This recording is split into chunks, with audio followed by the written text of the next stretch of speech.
Surgery కంటే hospital bill అంటేనే భయం. అదే మధ్య తరగతికి అందుబాటు ధరలో వైద్యం. Medistar hospitals.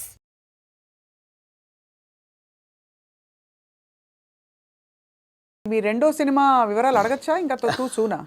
సూన్ అండి, సూన్ డెఫినెట్లీ. అంటే అఫీషియల్గా నా ప్రొడక్షన్ నుంచి వచ్చినప్పుడు అడిగితే బెటర్. నో డెఫినెట్గా. కానీ అందరికీ క్యూరియాసిటీ ఏంటంటే బలగం తీసిన తర్వాత మీరు చాలా జాగ్రత్త పడాలి. ఇంకా రెండో సినిమాకి అదే స్థాయిలో మెప్పించాలి, ఇంకా ఎక్కువ మెప్పించాలి వీలైతే. మరి ఏంటి మీ ఆలోచనలు దాని మీద? ఉందండి, కథ అయిపోయింది, ఆల్మోస్ట్ కథ అయిపోయింది. ఇంకా అఫీషియల్గా అనౌన్స్ చేస్తాం త్వరలో. మళ్ళీ డెఫినెట్లీ నన్ను ఎవరైతే ప్రేమించారో, ఆశీర్వదించారో వాళ్ళని ఒప్పిస్తానని నమ్మకం అవుతుంది. నా కథ అయితే ఇప్పటివరకు అయితే ఖచ్చితంగా ఒప్పిస్తానని నమ్మకం అవుతుంది. అంతకుముందు కామెడీ యాక్టర్గా జబర్దస్త్లో మీ జర్నీ ఎలా ఉండేది వేణు గారు? అది హ్యాపీ జర్నీ అండి, చాలా హ్యాపీ జర్నీ నా లైఫ్లో. అంటే జాలీగా ఉన్న రోజులు అవి. అంటే నేను 2004లో యాక్టర్ అయిన తర్వాత 2015 వరకు గాడ్ గ్రేస్ అసలు వెనక్కి తిరిగి చూసుకోలేదండి.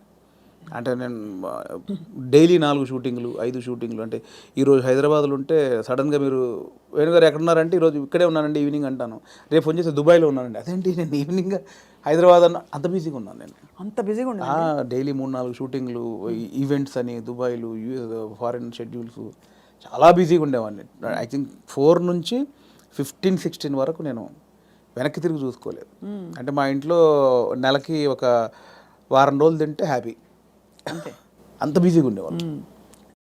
పొద్దున ఎప్పుడైందో, సాయంత్రం ఎప్పుడైందో, నైట్ ఎప్పుడైందో తెలిసేది కాదు. సో 15 తర్వాత కొంచెం జబర్దస్త్ నుంచి బయటకు వచ్చి అప్పుడు ఇంకేమైనా చేసుకోవాలని ఈ బలగం ఏదైతే దానికి ప్లానింగ్లో ఉన్నప్పుడు మాత్రం కొంచెం ఒక 3-4 ఇయర్స్ బాగా స్ట్రగుల్ అయ్యాను. సో కానీ ఎలాగా అంటే మీరు చెప్పారు కదా, అంటే మీరు మట్టిలోంచి పుట్టిన కుటుంబం మీది. మరి మీరు పొట్టకూటి కోసం అయినా పని చేయక తప్పదు. అవును. మరి ఒకవైపు ప్లానింగ్, ఇంకోవైపు యాక్టింగ్ ఆపర్చునిటీస్ వదులుకోవాలి. అప్పుడు మీకు సంఘర్షణ వచ్చిందా? అయ్యో చాలా అండి. అదే అంటే యాక్చువల్లీ నేను 2013లో జబర్దస్త్ స్టార్ట్ అయింది. అప్పుడు పీక్స్ నేను యాక్టింగ్లో, స్టేజ్ షోలని, యాక్టింగ్ అని చాలా పీక్స్. ఆ జబర్దస్త్కి వెళ్ళిన తర్వాత మేము ఎక్స్పెక్ట్ చేయలే. మాది స్టార్టింగ్ స్టేజ్, మాది స్టార్టింగ్ టీం, మాది ఎక్స్పెక్ట్ చేయలేదు. యాక్చువల్గా జస్ట్ ఒక 13 days, ఒక 4 రోజులు ఇవ్వండి చాలు అని తిరిగేవాళ్ళు. మా వెనకాల తిరిగేవాళ్ళు. సో ధనరాజు, మా చంద్ర అప్పుడు కొత్తవాడు, ఇంక వాడు రాలా అసలు.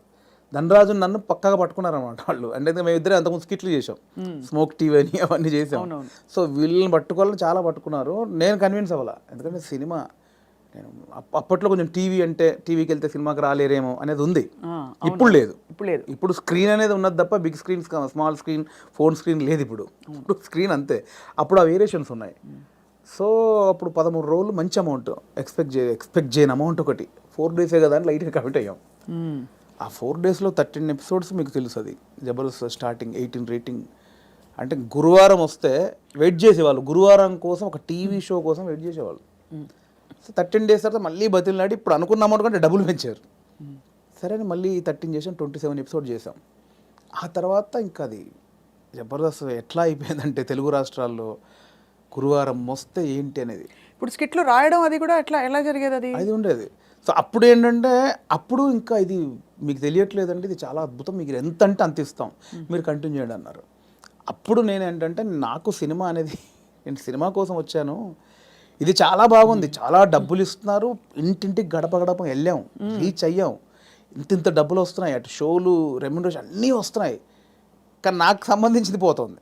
అవును, నేను సినిమా అనుకున్నాను, దీనికోసం రాలేదు, ఇటు పోతే నా సినిమాకు దూరం అయితే దీని నుంచి బయటకు వచ్చానండి. అబ్బా చాలా పెద్ద ఇదండి. మామూలుగా సెటిల్ అయిపోతాం మనం, పైసలు వస్తున్నాయి కదా ఎందుకు భయ నీకు అందుకని బయటికి వెళ్ళాక 1.5 year తర్వాత ఇది రైజ్ అయిపోయింది. అంటే ఇంటర్నెట్ ఫ్రీ అయిపోయి ప్రతి ఒక్కరికి సెల్ ఫోన్ చేతిలోకి వచ్చేసి ఇది వైరల్ అయిపోయింది. అప్పుడు ఏమైంది, నేను జబర్దస్త్ కొన్ని చేశాను కాబట్టి సినిమాలో కొంచెం దూరం అయిపోయా, టీవీకి వెళ్ళడం వచ్చేసి. అవును ఇది వచ్చేసిందని నేను దాన్ని పక్కన పెట్టేసి సినిమాకి వచ్చేసరికి ఇది పక్కకు పెట్టేశారు. అరే ఇలా అయింది ఏంటి అని కసిలో మళ్ళీ ఒక 1 year చేసాం. అవును, మీరు తిరిగి వచ్చినప్పుడు అయితే వెల్కమ్గా తీసుకున్నారు మిమ్మల్ని, తీసుకున్నారు. మళ్ళీ 1 year చేసిన తర్వాత అప్పుడు ఇంకా మైండ్లో డబ్బు అని మళ్ళీ ఇటు వెళ్ళినోని మళ్ళీ ఇటు వచ్చా, ఇక్కడ మళ్ళీ డబ్బు కోసం వచ్చా, బట్ లోపల మాత్రం ఇది కాదని నన్ను వేధిస్తుంది అనమాట. మళ్ళీ బయటకు వచ్చాను. ఆ మళ్ళీ బయటకు వచ్చిన తర్వాత 2015 మిడ్లో బయటకు వచ్చామండి. అప్పటి నుంచి అరాకొర అప్పటి నుంచి స్ట్రగుల్ స్టార్ట్ అయింది. ఆ 15 మిడ్లోంచి 2020 వరకు ఆ 4 years ఇటు లేక అటు లేక ఆ 4 years బాగా స్ట్రగుల్ అయ్యాను. అది ఇక మేజర్ నా కెరియర్లోనే వెరీ బ్యాడ్ పీరియడ్.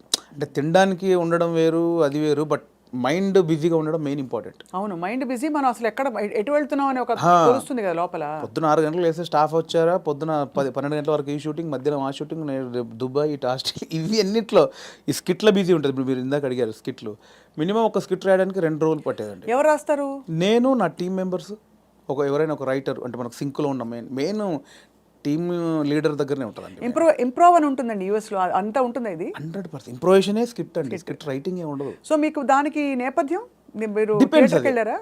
థియేటర్కి వెళ్ళారా? థియేటర్ ఏం లేదండి నాకు. థియేటర్ ఎక్స్పీరియన్స్ లేదు, జస్ట్ మీరు చూసి నేర్చుకున్నవి అంతే ఇవన్నీ. అంతే. ఎందుకంటే ఇప్పుడు బాడీ మనం లాంగ్వేజ్, కూర్చున్నామండి, టైమింగ్. ఇప్పుడు పాయింట్ ఎట్లా వస్తే మనం కూర్చున్నాము, లేట్ అవుతుంది, ఈ లేట్ అయిన గ్యాప్లో ఏం చేద్దాం అని ఒక థాట్, ఏం చేయొచ్చు అని కూర్చొని మాట్లాడుకోవడం. అలా మాడుకుంటే ఏదో జోకులు వస్తూ ఉంటాయి. ఓ బంచ్ ఆఫ్ జోక్స్ వచ్చాక అసలు దీనికి ఏంటి కంటెంట్ ఏంటి, కథ ఏంటి, ఓ ఇలా వచ్చాడు, ఓ మిడ్లో గొడవ జరిగింది, లాస్ట్లో ఆ గొడవ పడి సారీ చెప్పాడు, ఓ స్టార్ట్, ఓ మిడ్, ఎండ్, ఏం చేయొచ్చు దీనికి.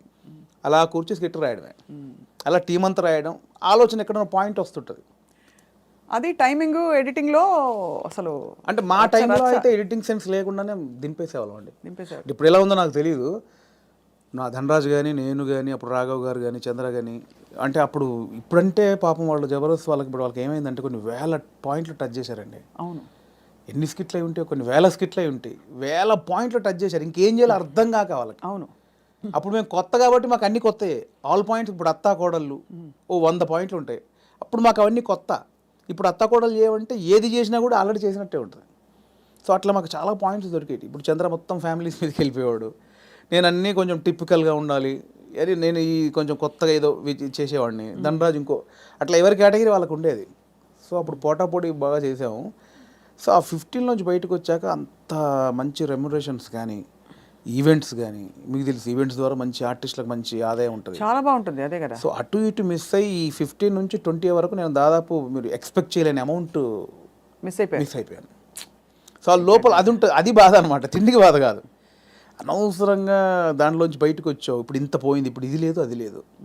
ఇప్పుడు మన బతుకులకి నువ్వు వచ్చిన నేపథ్యానికి అది చాలా పెద్ద అమౌంట్. దాన్ని మిస్ అయిపోయామే, తప్పు చేసామా, ఒప్పు చేసామా, అనవసరంగా సినిమా అని ఓ పెద్ద బిల్డప్ ఇచ్చుకొని బయటకు వచ్చావు, ఇక్కడ ఇది లేదు, అక్కడ అంతా సాలిడ్ అమౌంట్ మిస్ అయిపోయి ఏంట్రా తప్పు చేసామనే గిల్ట్ ఒకటి ఉంటుంది చూసారా, ఆ గిల్ట్ ఎక్కువ పోయాను అనమాట. అవును, లక్షల సంపాదన వదులుకోవడం అంటే ఈజీ విషయం కాదు.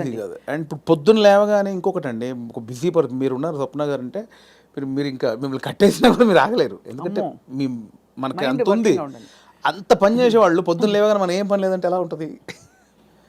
అదే బిగ్గెస్ట్ కామెడీ స్కిట్లా ఉంటుంది. అంతే, అది దానంత నరకం ఉండదు. పొద్దున్న లేవగానే ఆ స్కిట్, షూటింగ్, అట్ట ఇట్ట మైండ్ అలా పెట్టే మైండ్కి ఏమీ లేదంటే అది దానంత నరకం ఇంకోటి ఉండదు. అలా ఒక 3 సంవత్సరాలు ఫేస్ చేసిన తర్వాత ఆ ఫ్రస్ట్రేషన్లోంచి వచ్చిన ఐడియానే బలగం. అంటే ఇన్ని రాసాము, నేను చాలా సినిమాలకు అంటే చాలా సినిమాలు కాదండి, నా ఫ్రెండ్స్ డైరెక్ట్ చేస్తా ఉంటే వాళ్ళకు నేను సబ్జెక్ట్లో కూర్చునేవాడిని, కామెడీ ట్రాక్స్ రాసి ఇచ్చేవాడిని. అండ్ సినిమాలో మేము కామెడీ సినిమా షూటింగ్ చేస్తూ ఉంటే ఏదైనా మనం ఇంప్రూవ్ చేసిన పంచ్ ఉంటుంది, అది స్క్రీన్లో చూస్తే పేలింది అంటే నాకు ఆలోచించే ఉంది. ఇప్పుడు స్కిట్లు నేను ఆల్మోస్ట్ ఒక 100 స్కిట్లు రాసా, వర్కౌట్ అయినా చాలా, అంటే నా ఆలోచన నుంచి పుట్టినాయి కదా. సో నాకు నేను ఎందుకు చేసుకోకూడదు, అంటే ఇప్పుడు ఒక అవకాశం ఒకరు ఇస్తారు, డెఫినెట్లీ అందరు ఇస్తేనే ఇక్కడ దాకా వచ్చాను. బట్ ఇప్పుడు ఇంత మనకు ఒక నాలెడ్జ్ వచ్చిన తర్వాత కూడా వెయిట్ చేయడం ఎందుకు అనేది ఆ 3 సంవత్సరాలు వచ్చిన ఇది.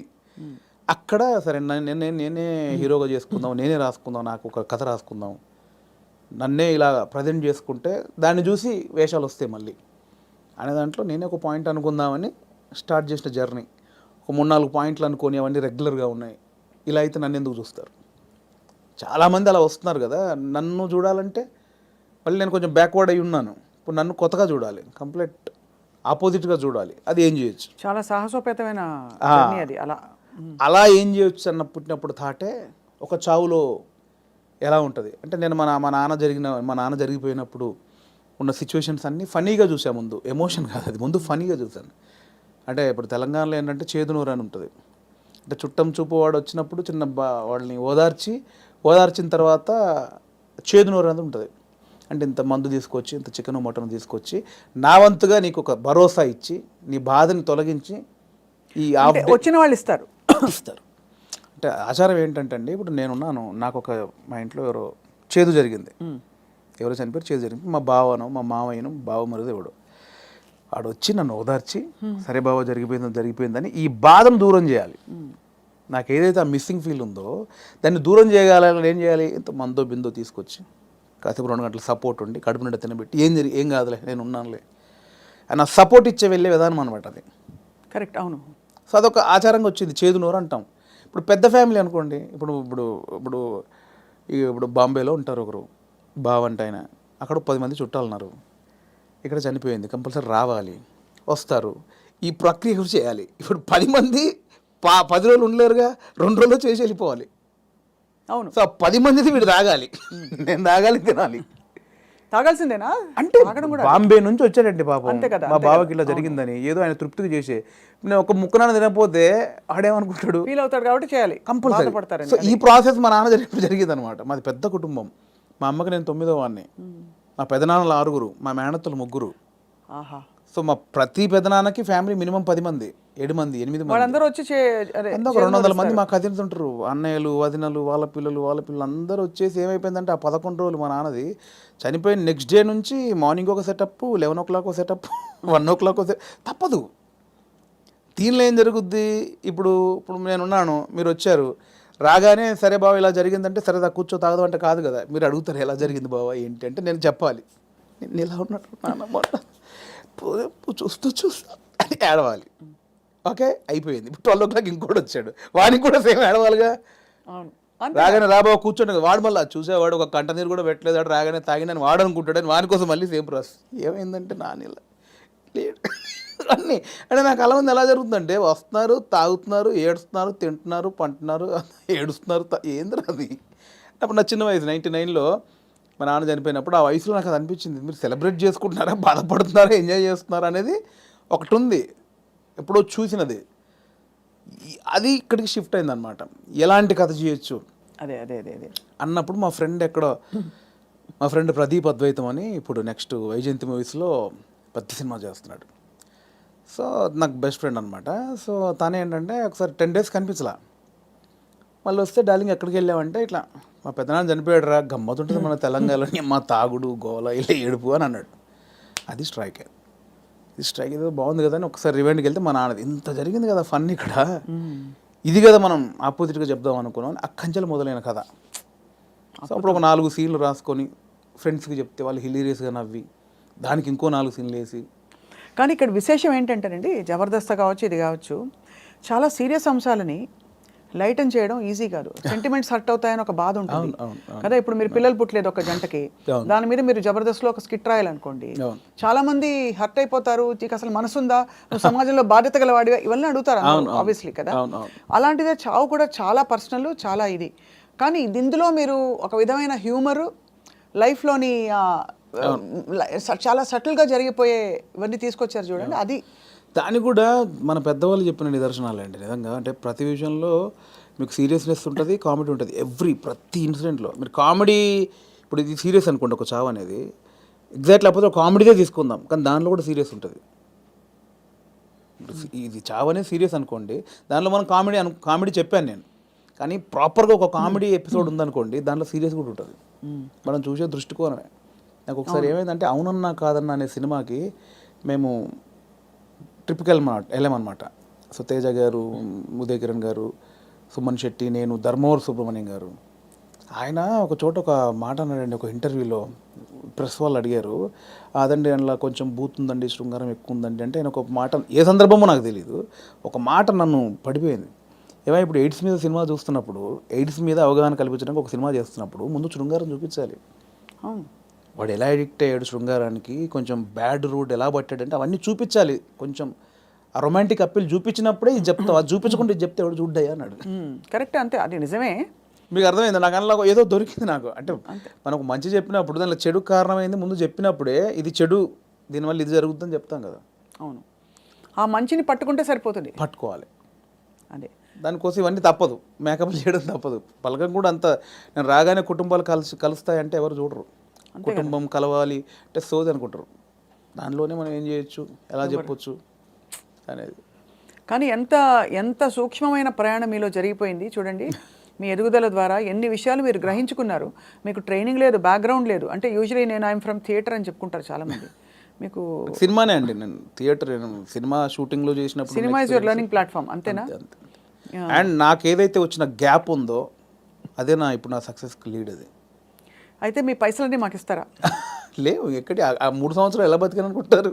అంటే ఇప్పుడున్న పైసలు ఇచ్చేస్తే మాకు, అప్పుడు మళ్ళీ మీరు కూర్చుని 3 సంవత్సరాలు ఆలోచిస్తే 3 సంవత్సరాలు కాదు, ఈసారి మీకు 3 నెలలు ఇస్తున్నాం టైం. అంటే దేవుడికి ఒకటి ఉంటుందండి, దేవుడు ఒకటిసారి ఇస్తారు అనమాట. అస్తమానం అదే అంటే ఇవ్వడు, ఉన్నే లాక్కని బయలుదేరి అంటాడు. ఒకటేసారి ఇచ్చాడు, ఇక దాన్ని జాగ్రత్త పడాలి. మళ్ళీ 3 సంవత్సరాల గ్యాప్ ఉంటే రాదు ఇప్పుడు, అంతే కదా, రానివ్వరు కూడా. ఇప్పుడు ఇంకా మీరు ఇంకా మిమ్మల్ని తీసుకెళ్ళి జీవితం పెట్టేసాను అక్కడ ఫిల్మ్ ఫేర్. అంటే మీరు ఎంత కోల్పోయి you got the lady home. అంతే కదా, అందుకే నేను లేడీ అంటే తెలుసు కదా, అవును, చాలా బ్లాక్ లేడీ తెలుసు, చాలా మందికి తెలుసు. చెప్పాలి సరే, బ్లాక్ లేడీని తీసుకొచ్చుకున్నారు. అదే ఆ మెట్లు ఎక్కుతున్నప్పుడు కానీ, అది చేతిలో ఉన్నప్పుడు కానీ, నేను అంటే చాలా ఇంటర్వ్యూలో మాట్లాడే మనకు భయం అయ్యేది బేసికల్గా స్టేజ్ మీదకి వెళ్ళి మాట్లాడాలంటే. కానీ ఆ రోజు ఎందుకో చిన్న లోపల షివర్ అయిపోతూ, నమ్మలేని విషయం కదండి. ఎవరికి అంకితం ఇచ్చారు, ఏమైనా చెప్పారు అట్లాంటివన్నా? అంకితం లేదండి, అంటే ఇది అంకితం ఇవ్వాలంటే తెలుగు ప్రేక్షకులు ఇవ్వచ్చు, అది అంతే, తెలుగు ప్రేక్షకులకు ఇవ్వచ్చు, అండ్ నా వైఫ్కి ఇవ్వచ్చు. ఎప్పుడు పెళ్ళైంది వేణుగారు మీకు? నాకు 2009, అంటే బిఫోర్ జబర్దస్త్. బిఫోర్ జబర్దస్త్. మీ పెళ్ళైన తర్వాత మీ లైఫ్ జబర్దస్త్గా మారింది, అంతేనా? ఇందులో 2 అర్థాలు ఉన్నాయి. అందరికీ అంతే మారింది. మేడం గారు పాప నన్ను చూసి తిట్టుకుంటారేమో. మేడం గారికి కంగ్రాచులేషన్స్ చెప్తున్నాను. మీ వైఫ్ పేరండి? శ్రీలత. శ్రీలత గారికి కంగ్రాచులేషన్స్, మీ వారు సాధించి ఛేదించి చూపించారు. అది డెఫినెట్లీ నా వైఫ్ సపోర్ట్ 101% ఉందండి. ఈ 5 years జర్నీలో నేను ఏది పట్టించుకోలేదు బేసిక్గా. అవునా? ఏది పట్టించుకోలేదు ఇన్ సెన్స్ అంటే డబ్బు ఉండగానే అన్ని కాదు. ఇది ఒక్కటి కట్ చేసి మేము thumbnail పెడితే ఏముంటుంది? మా వైఫ్ నన్ను ఈ 5 ఏళ్లలో అస్సలు పట్టించుకోలేదు. మీరు ఏదైనా పెట్టొచ్చండి, నేను అడిగింది మీరు పెట్టరు, నేను వద్దన్నది మీరు ఆపరు. ఇది జోక్.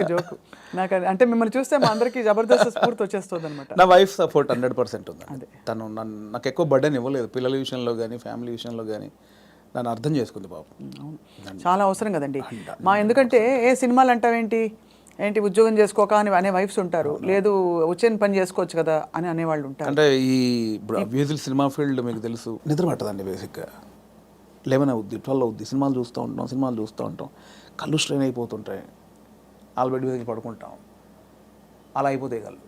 అలా ఏదో మనకు పోలీసులు టార్చర్ చేస్తే అలా పెడతారు చూడండి, ఇప్పుడు పీపుల్స్ ఎన్కౌంటర్ సంథింగ్ సినిమాలో అలా పెడతారు, అలా అయిపోతాయండి. పట్టదు నిద్ర. అంటే ఎలా ఇది ఎట్లా ఏం చేయాలి ఇది ఓకే అవుద్దా కాదా, నెక్స్ట్ పాయింట్కి వెళ్దామా అని మళ్ళీ కూర్చుంటాం, మళ్ళీ ఏదో సినిమా పెడతాం, మళ్ళీ ఏదో చేస్తాం, అవ్వదు. అలా 5-6 అయిపోతాయి. అట్లేదండి, మళ్ళీ సినిమా చూద్దాం, లేకపోతే దొరకవు సినిమాలు, దొరకవు. అవును, సరే మనకు సంబంధించిన సినిమా ఎంతసేపు చూస్తావు, ఎంతసేపు నీ నెక్స్ట్ కథ కొంచెం నవ్వుకోవడానికి ఒక సినిమా చూస్తాం, ఏదో పెడతాం, ఇది కాదు మళ్ళీ అది పెడతాం, అది కాదు ఇంకోటి ఏదో వెబ్ సిరీస్, ఇది కాదు బుక్ పడతాం. అంటే నాకు తెలిసి ఇప్పుడు అనుభవిస్తుంది కదండి, మేబీ 2-3 సినిమాలు చేసిన తర్వాత మైండ్ సెట్ అయిద్దేమో మేబీ. దీన్ని అంటే వర్కే లైఫే అనేది నాకు తెలిసి కొంచెం ఎక్స్పీరియన్స్ తర్వాత నాకు అలవాటు అవుతాం. ఇప్పుడేమో ఎంతసేపు ఇంత ప్రేమించారు, ఇంత గౌరవించారు, మంచిది చెప్పాలి, చెప్పకపోతే గౌరవం పోద్దేమో. నువ్వు జెన్యూన్ ఫీలింగే, బట్ అంటే మీరు హ్యాండిల్ చేయాలి కదండి. అండ్ ఇప్పుడు నాకు అంతకుముందు యాక్టర్గా ఉన్నప్పుడు ఎలా ఉంటుందండి, పొద్దున్న స్టాఫ్ వస్తారు, చిన్న 7 o'clock వెళ్తాం, 8 o'clock లొకేషన్ వెళ్ళగానే కలర్ఫుల్గా దిగ్గానే యూనిట్ మొత్తం 200 మంది ఉంటారు, ఎవరెవరు యాక్టర్లు ఉన్నారు, చిన్న సరదాగా ఉంటుంది, క్యారవాన్కి వెళ్ళామా, రెడీ అయ్యామా, తృప్తిగా వచ్చామా, చేసామా, 6 అయిపోయిందా, కథం ఈ షూటింగ్ అయిపోయింది ఇంటికి. ఇప్పుడు అలా కాదు కదండి, రూమ్లోనే పొద్దున్న లేస్తే ప్రాజెక్ట్ అయిపోయేంత వరకు సబ్జెక్ట్ క్లారిటీ ఉందా, ప్రొడ్యూసర్ ఏమంటాడు, హీరో ఏమంటాడు, ఇది మనం అనుకున్నది కరెక్ట్ వర్కౌట్ అవుతుందా, ఏమైనా డైల్యూట్ అవుతుందా, ఈ దాంట్లోనే అయిపోతుందండి ఎప్పుడు mind. And for more videos, please subscribe to iDream. Please subscribe to iDream. Please subscribe iDream. And please subscribe to iDream. For more videos, subscribe to iDream. please like, share and subscribe to the channel. Congratulations, iDream. Subscribe to iDream. Subscribe to iDream. So subscribe to iDream Media. iDream ki iDream team andarki huge congratulations. Please subscribe iDream Media. Please subscribe to iDream. Subscribe iDream. Please subscribe to iDream. iDream అంటే నా కళల channel subscribe చేసుకున్న నోరు తిరుగుతలేదు, మీరైతే గంట గుర్తు కొట్టండి. For more such videos, please subscribe to iDream. Subscribe to iDream. Please subscribe to iDream. Please subscribe iDream Media. Please do subscribe to iDream. Please subscribe to iDream Media. For best entertainment and information, please subscribe iDream. And don't forget to subscribe to iDream.